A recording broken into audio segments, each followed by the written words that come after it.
You know, they might as well be playing this Frankie Valli of the Four Seasons classic at City Hall as they've circled the wagons with the resignation of Keechant Sewell, the police commissioner, who I have no feelings towards. She knew what she was getting involved with because every African-American woman police official who was being interviewed for the original job of police commissioner in Eric Adams' administration reported that if you were to be accepted, you would have to march to the drummer's beat of the deputy mayor of public safety, Phil Banks. They were all told that.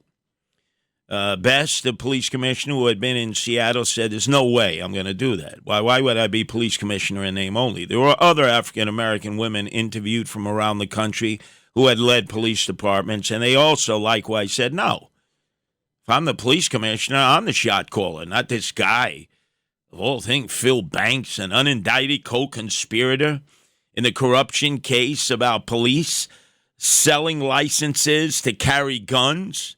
And then being wine-dined and pocket-lined by Reichnish and Reinbach, flown out to Las Vegas where they had a stewardess, was nothing more than a prostitute, orally fixating these police officials along the way and taking care of all their needs. Back and forth and all. This guy was guilty. He's an unindicted co-conspirator, Phil Banks. And by the way, he became a confidential informer. That's how he avoided being sent to jail for this. And so he's like a confidant of Eric Adams. Eric Adams loves to surround himself with these guys who are crooks. So she made a deal with the devil, and then she got upset, and she left, which is her purview to do. And then yesterday, Eric Adams at City Hall came up with some of the most cockamamie answers I've ever heard given at any press conference. He's referring to his mother. He's always talking about his mother. He's a real Mama-Luke, a real mama's boy. Listen to him say he's been following the advice that his mother gave him for so many years. I keep remembering what Mom told me. Inspect what you expect or is all suspect. That's all she told me. Trust, but verify. Now, some people may call that a micromanager. I call it being the mayor of a city that you love, and taxpayers elected me to give them the product they deserve. And I don't think they've been getting the product they deserved previously. They're going to get it now. Let me get this right, Lou. He grew up in the 60s and 70s like I did, teenager, right? And his mom was doing rap rhymes before rap even came about. Can I hear that again? He actually attributes this to his mother, which I think is an absolute lie. It's like what a hip-hop mayor would say. I keep remembering what Mom told me. Inspect what you expect or is all suspect. Inspect. What the hell is that? Give it to me one more time. It makes no sense. This is like brothers talking pig Latin when I got locked up with them in jail, thinking that this white boy didn't know what they were talking about. I did. They were trying to vamp me. I keep remembering what Mom told me.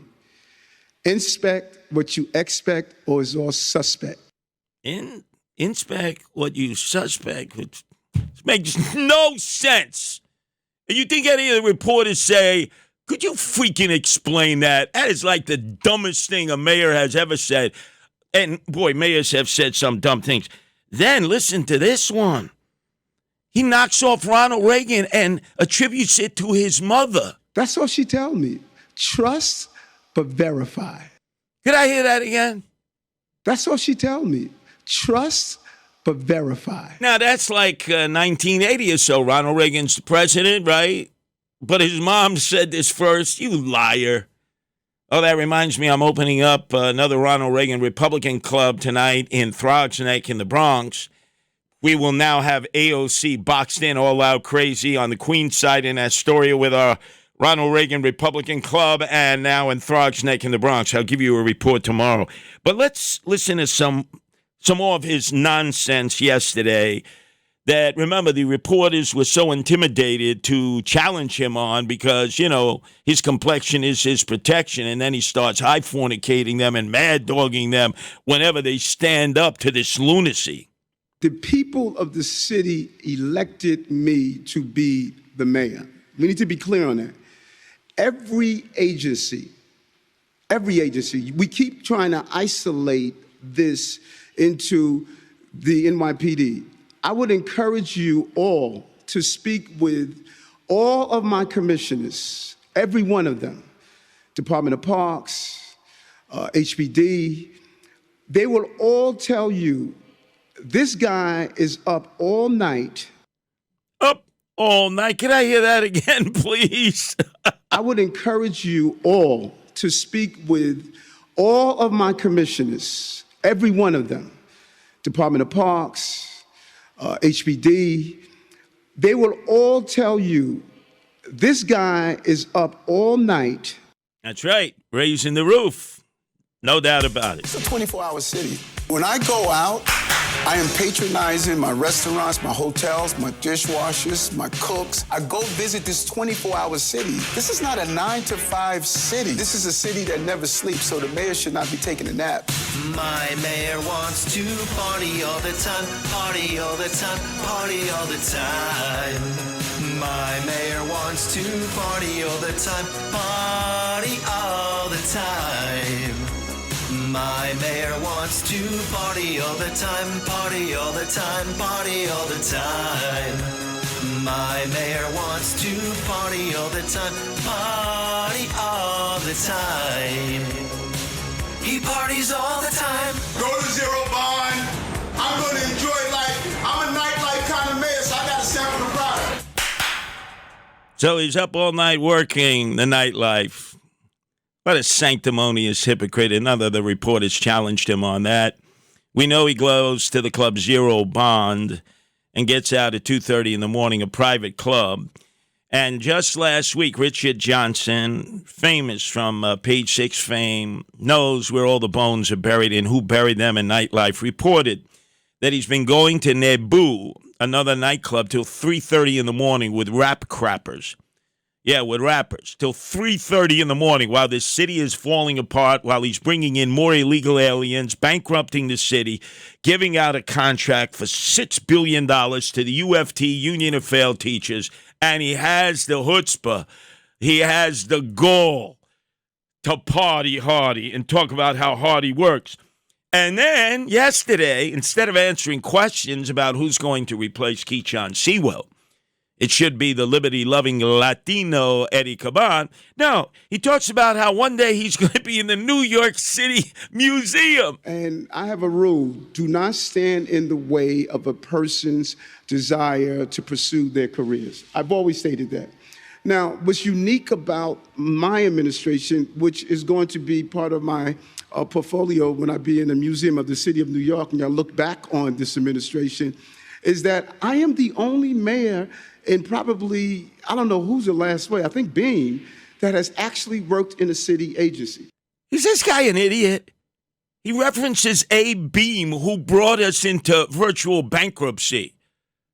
Because of Abe Beam, who then appealed to President Gerald Ford, he wanted to get bailed out because we were on the cusp of bankruptcy because of all the corruption with all the Democrats who were putting their beaks in the trough of Abe Beam, who was living out in the Ponset. I'll never forget, had a press conference in the middle of the layoffs of cops, firefighters, social workers, teachers, when he said, New Yorkers need to deal with this fiscal restraint. You need to brown bag your luncheon like I do, Velveeta sandwiches. He would come in from the Ponset and the Rockaways, not far from where Sid Rosenberg is living now, and he'd have to stand on like 5 telephone books to do a press conference. Here this idiot is comparing himself to maybe the worst mayor ever in the city of New York, Abe Beam, saying, well, we worked in an agency.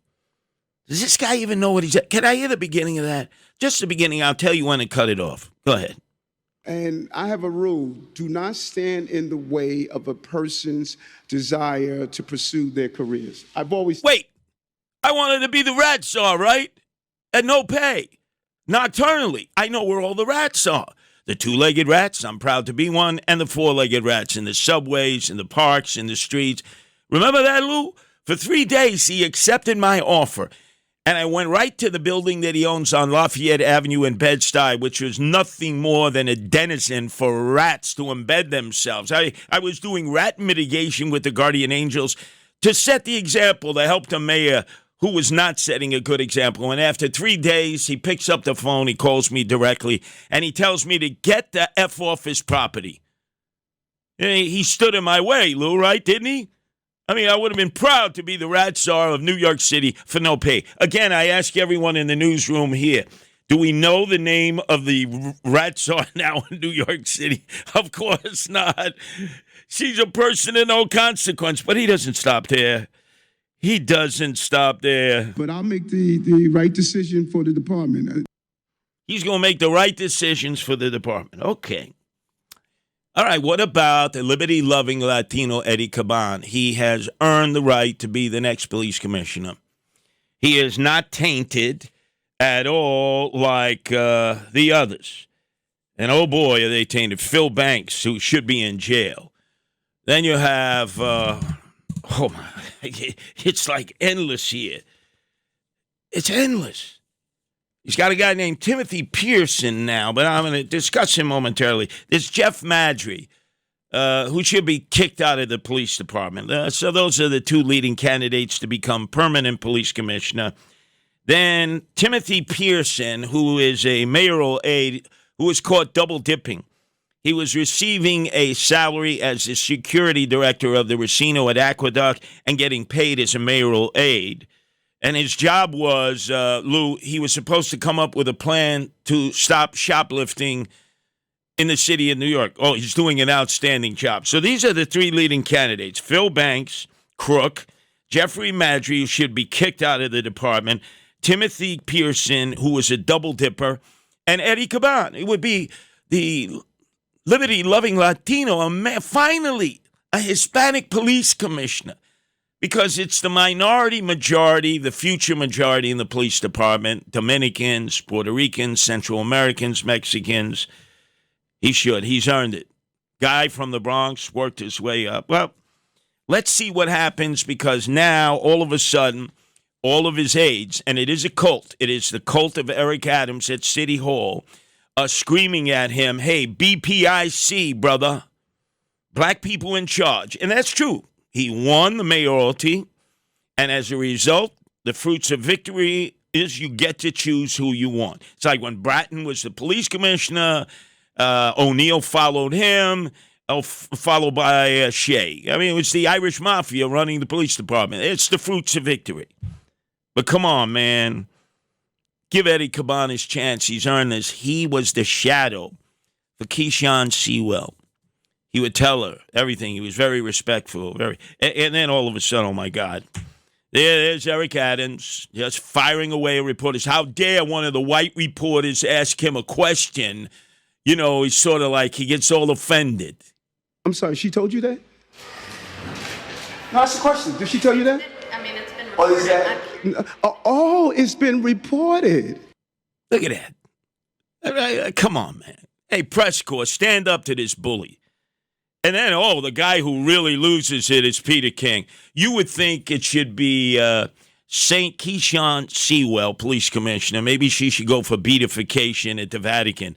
Oh, the greatest police commissioner of all time. Move over, Ray Kelly. Move over, Bill Bratton. It's Peter King defending Keyshawn Sewell's honor and attacking me. Also, let me just say something about Curtis. Time is running out. This whole thing with Keyshawn Sewell. This is one of the biggest disgraces. And people like Curtis really enables the people around Adams to hurt Keyshawn Sewell. The fact is she was doing everything she could. She was no figurehead. And, she comes from Nassau County, which is more cops than Boston, Detroit, Baltimore, San Francisco. She was number one in her class at the police academy. She was a valedictorian at the FBI academy. And when you see guys like Pat Lynch, Paul DiGiacomo, the head of the two of the most powerful unions, standing by her, Ken Curry, former chief of department, Bill Bratton, she did more to turn that department around. She was out there with the rank and file. And, there were out people trying to tie her hands. But Curtis, rather than defending her, rather than say, hey, she's fighting a good fight, They somehow blamed her because people were tying her hands. But the cops who know, not Curtis with his red hat on the subway, people like Pat Lynch, Paul DiGiacomo, Bill Bratton. Yeah, Pat Lynch, right? PBA gave a first award ever to a police commissioner. That's because she wasn't busting their stones. I remember the greatest mayor ever, Rudy Giuliani. Cops loved him. Rudy let them go and do their jobs.